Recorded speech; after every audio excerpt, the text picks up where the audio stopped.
Colorado. Look what happened in Colorado, where they would occupy apartment houses. And he didn't want to do anything about it because he was scared. Any other questions? Yeah, go ahead, please. So in response to the United States taking sanctioned oil from Venezuela, Colombian President Gustavo Petro criticized the United States by saying, well, the Southwest is stolen land and that it should be returned to Latin America. I just wanted to know what your response to that is. Well, he has to watch because, you know, he's got drug factories. They make cocaine in Colombia. And he's no friend of the United States. He's very bad guy. And he's got to watch his ass because he makes cocaine and they send it into the United States of America from Colombia. We love the Colombian people. I love the Colombian people. They're great people, energetic, smart, great. But their new leader is a troublemaker. And he better watch it. You better close up those cocaine factories. They have at least 3 major cocaine factories. We know where they are. He better close them up fast, yeah. By the way, it's made and sold into the United States. Comes through Mexico.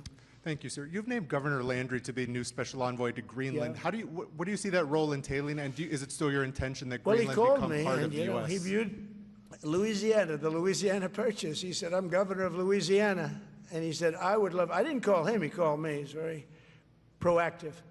He's a great guy. He's a deal guy. He's a deal maker type guy.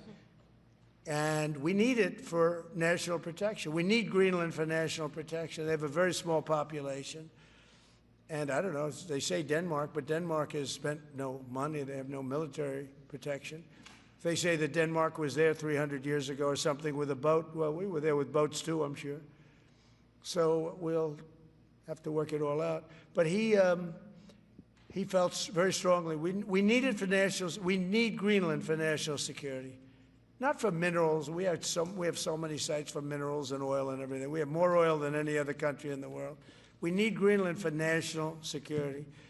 And if you take a look at Greenland, you look up and down the coast, you have Russian and Chinese ships all over the place.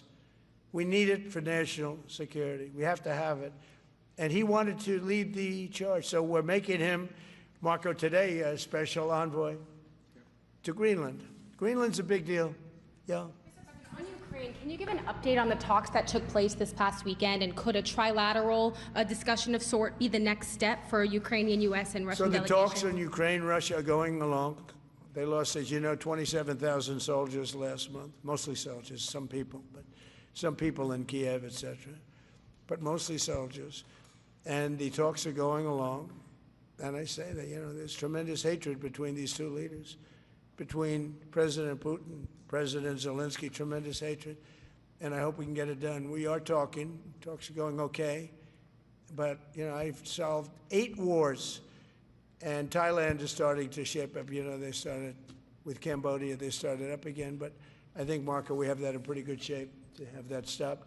So we stopped 8 wars, and I thought this would be in the middle of the pack, but maybe easy, but in the middle of the pack. But there's a lot of hatred between those two people, and when there's hatred, there's, you know. But we stopped one war 38 years, one war 35 years, one war was going on for 32 years. And we stopped, think of it, we stopped a potential nuclear war between Pakistan and India. And the head of Pakistan, highly respected general, he's a field marshal, and also the Prime Minister of Pakistan said, President Trump saved 10 million lives, maybe more, by getting that war. You know, 8 planes were shot down. That war was starting to rage. And he actually said the other day that President Trump saved 10 million lives, maybe more. So we solved all these wars. The only one I haven't solved yet is Russia, Ukraine. Are you still pushing for the Christmas Day deadline with Russia and Ukraine? And have you spoken with Putin or Zelensky or plan to push the deal? I'll do whatever I have to do. I mean, I'd like to see it stop.